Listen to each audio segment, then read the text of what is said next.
You're listening to episode 82 of The Secular Buddhist.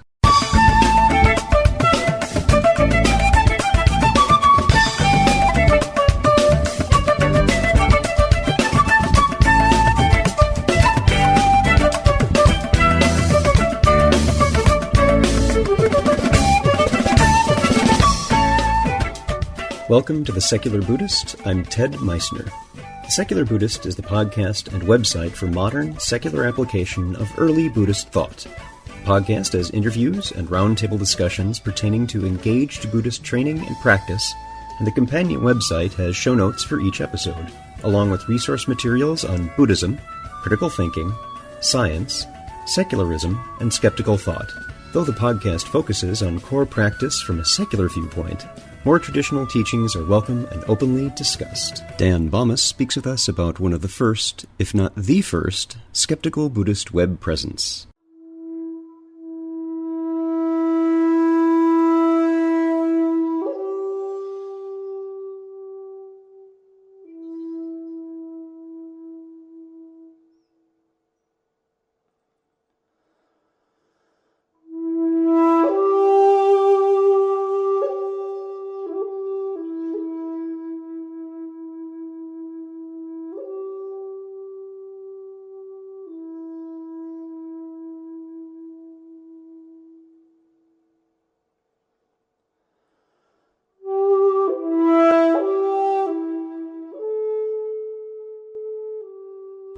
When I started this podcast, it was a pretty clear and open field for secular and skeptical Buddhist websites. There was, and still is, a fairly limited but active set of people promoting the ideas of reason and naturalism as it applies to our practice of Buddhism. And it's a wonderful experience, as I hear from listeners to the podcast about how this has helped validate that they are not the only person who has a skeptical view of assertions not in evidence. Recently, I was alerted to a site on the web that's perhaps the very first skeptical Buddhist web presence, called sasana.org, and it was my great joy to speak with its founder about how the original listserv started and the experiences he's had with members over the past 15 years. Dan Baumus grew up in Utah County and has worked in radio since 1974, and is the morning edition host and producer at KUER at the University of Utah. He has a degree in broadcasting from BYU and extensive experience as a reporter, newscaster, news director, and wire service bureau chief. Dan is also a cancer survivor who spends much of his free time connecting with and supporting other patients with multiple myeloma. So, sit back, relax, and have a nice oolong. And our guest today is Dan Baumus. Dan, thank you so much for being here. My pleasure. So what I'd like to do is have you, if you would, tell us a little bit about your background, because I've found that to be a very interesting story, and I want the listeners to have a chance to hear that as well. Okay, well, my first encounter with Buddhism was in South Korea when I was a missionary for the Mormon Church. And I encountered what was a very establishment doctrinaire kind of Buddhism there, but the ideas, the Four Noble Truths, the Eightfold Path, really intrigued me. And I kind of tucked those ideas away and was kind of a closet Buddhist for 20 years. And, and then, came out of the closet in part because I got divorced from my first wife and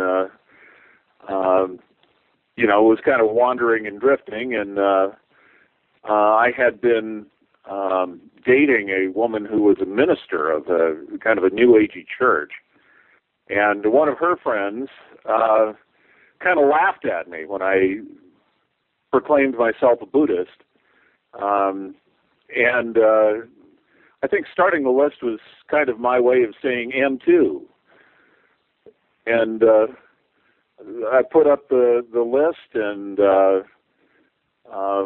rather quickly attracted interest from far and wide and got acquainted with some really wonderful people and just enjoyed that and learned a lot. I used to read the postings online voraciously, and everything that everybody said, and there was so much to learn. And people from all areas of the Buddhist spectrum. There were people who saw themselves as kind of secular Buddhists, like me. There were people who were interested in Stephen Batchelor's work. It's almost a manifesto, Buddhism Without Beliefs. Yep. Excellent book in his program at Sharpham College in England. And there were others who were practitioners of more standard Buddhist disciplines, but I just soaked it all in like a sponge and learned as much as I could. After a few years, the list was actually taken over by a gentleman named Ivan Van Lanningham. And Ivan has been running both the website and the mailing list for about 13 years now. Wow. And does an excellent job. Ivan lives here in Salt Lake City as well. And he is a Jodo Shinshu practitioner. He goes to the Buddhist church here in Salt Lake City every week, and he's comfortable with that, and I'm very comfortable with him. He's a wonderful person. And so that's where it all came from. But through the years, I've met some extraordinary people. One of them is Tan Chade Meng, who, when I first got acquainted with him, lived in Singapore. That's where he grew up. That's where he's from. But he is a software engineer and came to the United States a few years after that and went to work for Google.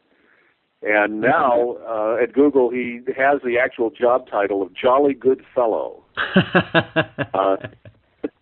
And he's kind of a motivational and inspirational guy at Google.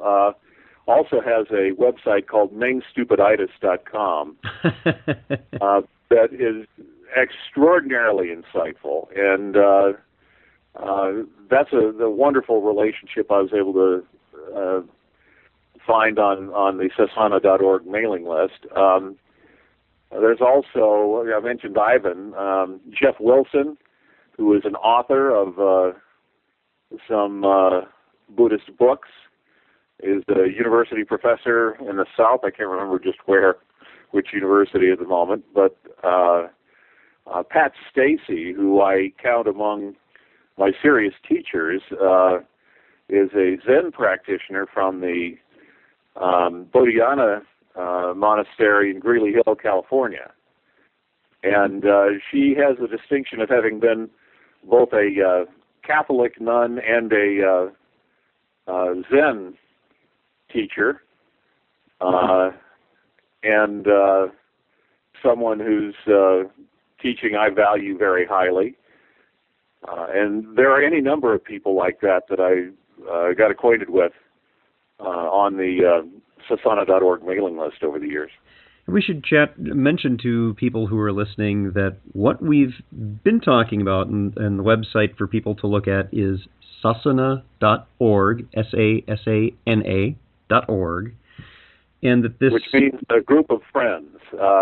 We debated early on in the group whether we ought to call it a sangha, which is the third of the three jewels, and it's really not that, because it's not a Buddhist tradition that's been passed along through the years. But the word means a group of friends in Pali, in the language of the Theravada Buddhist scriptures, and so that made it feel comfortable to everyone.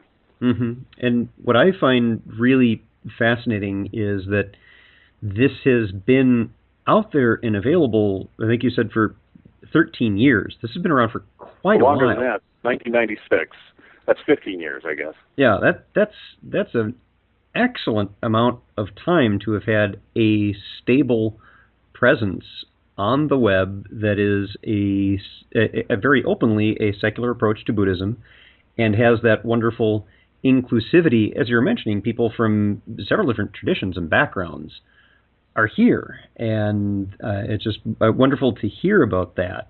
And I know over time there have been, you give some notes on the web about, signing up for this. You are going to get a lot of emails. There's a lot of discussion back and forth.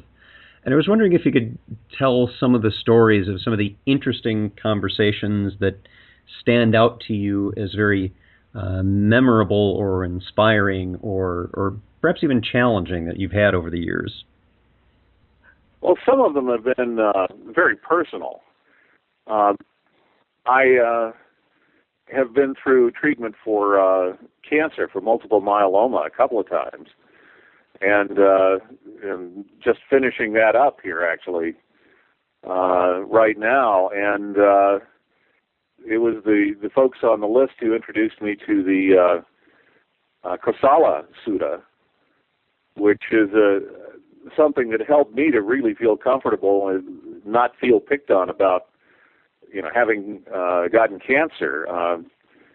In that sutta, the Buddha asks, shall we assume that which is subject to illness and death will not get sick and die? And if I can see that as the common lot of all humanity, then I don't really feel quite as picked on. Yeah, yeah. And there are other issues that have been personal, where people support each other, and also discussions of, one of our list members is from Norway, and they just had a heartbreaking terrorist attack in that country, the bombing of the government buildings downtown and the murder of so many children at that camp just off the shore in Oslo. And to look at that from a Buddhist perspective, I think, was helpful to him, and certainly his perspective was helpful to the rest of us. Not that we are going to preclude the place of suffering in the world. The Buddha taught us it's inevitable. But that doesn't mean it doesn't hurt when things like that happen. And of course, that's been around long enough so that we could discuss the 9/11 attacks, the ongoing wars in Iraq and Afghanistan, and any number of other things. We've had members from New Zealand and Spain, France, Brazil, as I mentioned, Singapore, who have all offered, I think, useful perspectives on a lot of issues. Mm-hmm. You do have some other resources on the web as well. I see the Nightstand Buddhist as a page on recommendations and reviews of books on Buddhist subjects, and that's actually that's awfully stale. I haven't updated it for many years.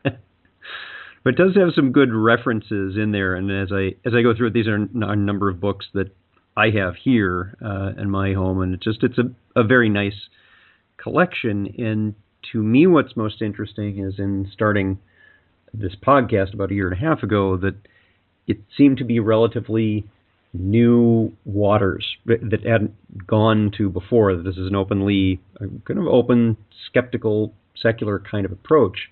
And no, in fact, online, I've been there for quite some years now and have built up quite an active and viable online group. So it's terrific to see that. Well, it waxes and wanes. When it first got going, there were perhaps as many as 100 or 120 people on the list. Today, I think there might be 30 on the list who are active and posting, and quite a few more lurkers. And I tend myself to be a lurker for far too often on the list. But yeah, there are others who are very active and quite often have very interesting things to say. Every now and then we hear from, as I mentioned, Pat Stacy or Tan Chade Meng, and so the list is a little broader than it might seem given the number of posts, and sometimes it's really quiet. Sometimes there's not a whole lot to say, and we don't worry too much about that. Yeah, and that's okay. That activity based on the membership, we we have our own lives, and we do have other things going on, and it is nice to see that continuity and how that fits into our lives. I know that you've mentioned some things about the support that you've seen with members going through times of great difficulty with, say, cancer diagnosis. I also am experiencing these kinds of things on just through the podcast and the Facebook page. That this weekend I'm going away to California to visit a friend who's been on the podcast several times, who is undergoing cancer treatments. And it's solely due to the activities here that we even met, and that I got to be part of the experiences that they are going through. Doug McGill is a fellow Buddhist practitioner by the Mayo Clinic in Rochester, Minnesota, whose home is becoming something of a refuge for practitioners who are undergoing cancer treatments for them and their families. So we see these kinds of things occur.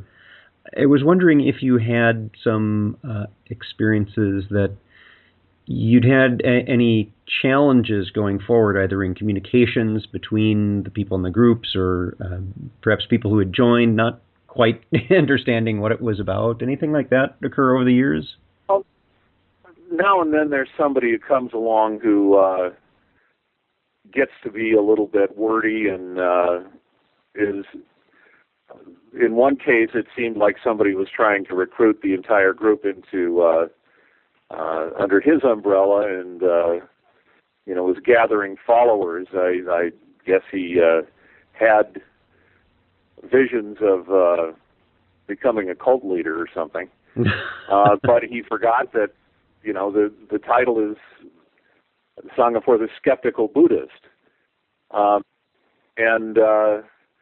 one of the members of the group, Runyo King, who's a Jodo Shinshu priest in San Francisco, once posted, I'm not ready to swallow the skepticism bit whole without checking it out first. Showing a skeptical attitude, I might add. yeah, and I think that's kind of the way the group is we're a hard sell. I don't think this is a credulous group at all. Right. Yep, we're not. But they, that essentially lasted for a few weeks and went away. And every now and then somebody else comes along who doesn't appear to get it, and one of two things happen. They either kind of settle down and fit into the group, or they don't, and they move on. And most of the people who participate in the group now have been doing it for a number of years, and so it's newcomers are welcome, but there's, I don't think, any grand plan to be absorbed into anybody else's orbit, or for us to invade anybody else's practice or group. We're, as the name says, Sasana. We're a group of friends, and we sit around and talk,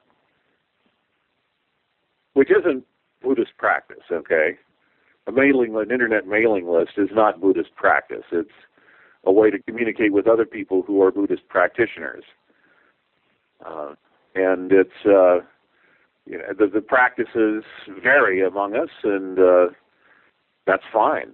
It's all good. It is. It's that wonderful diversity of practice that a more skeptical or secular approach allows, is that these dependencies on particular views are not a dependency of the practice. So you get I think, a much wider variety and openness in practitioners and their own forms that they use that work best for them. And you can't just dismiss the Buddhist traditions. There would be no Dharma without the Sangha to have given it to us over the past 2,500 years. The Dalai Lama is urging people to practice in what he calls an authentic tradition. By that, I think he mostly means his own. The Tibetan tradition, But, yes. yeah, and there's a lot to be said for not being presumptuous about the Buddhist traditions that are out there. And when a Tibetan Buddhist, is looking at a Thangka painting of an assortment of hells and divas in an assortment of heavens, what is there to learn from that? It doesn't necessarily mean that any of these literally exist, but, are there hungry ghosts among us? I mean, Thich Nhat Hanh talks about that. How many teachers have I cited now? Yeah, exactly. But, Thich Nhat Hanh talks about people we know, substance addicts, substance abusers, who fit kind of the description of the hungry ghost in Buddhist mythology. Someone with a big belly and a tiny mouth who can never be satisfied. And there's a warning for the rest of us in that, and an opportunity to be compassionate toward people who have that difficulty. And so all of this teaching over the years, I think, provides an opportunity to learn and an opportunity to understand different facets of the human experience. But fundamentally, I believe that Buddha had the human condition figured out. That's why I call myself a Buddhist. Yeah, that's the exact same message that I share very frequently with more traditional Buddhists who are rather critical of my particular practice. And I say, please understand, and it was nice to see that on the Basics of Buddhism site, you have the I Teach Suffering and the End of Suffering. We're really about the same thing here, and there are going to be different forms, and there are going to be different points of ideological views that are really things that we could discuss endlessly and not get anywhere. Really, what's our idea here is our existential moment-by-moment experience and engagement with living, and there are a lot of different ways in which that can manifest in our practice. Well, and having started this list all these years ago, I hope I say on the pages there that I don't presume to be anybody's teacher. I don't presume to know how best to understand Dharma. I don't presume to know how best to practice, and I have all the respect in the world for people who diligently practice, as the Dalai Lama said, in an authentic tradition. Absolutely. It doesn't really work for me. Right, right. Yeah, that's it. Beautifully said. Well, I think the most important thing I've learned from the people who have been part of Sasana.org and this mailing list over the years is to keep a really open mind on various aspects of Buddhist practice and Buddhist teaching. There are some people on the list who are genuine scholars, who really know their stuff, like Jeff Wilson. And there are others whose lives are exemplary, whose personal habits and daily practice are something that's worth emulating. And I just value my association with them very highly. Again, I got the list started, but the person who's kept it going through most of these years is Ivan Van Lanningham, and I don't want to see his contribution diminished at all, because he really is the heart and soul of the group. Well, everyone, we've been speaking with Dan Bamas about the site sasana.org. If you're curious about some of the online roots of skeptical and secular Buddhism, take a look there, because that is one of the very first stakes we had in the sand, and an identification of our presence and our particular widely manifesting ways of practice. Dan, thank you so much for being here. My pleasure.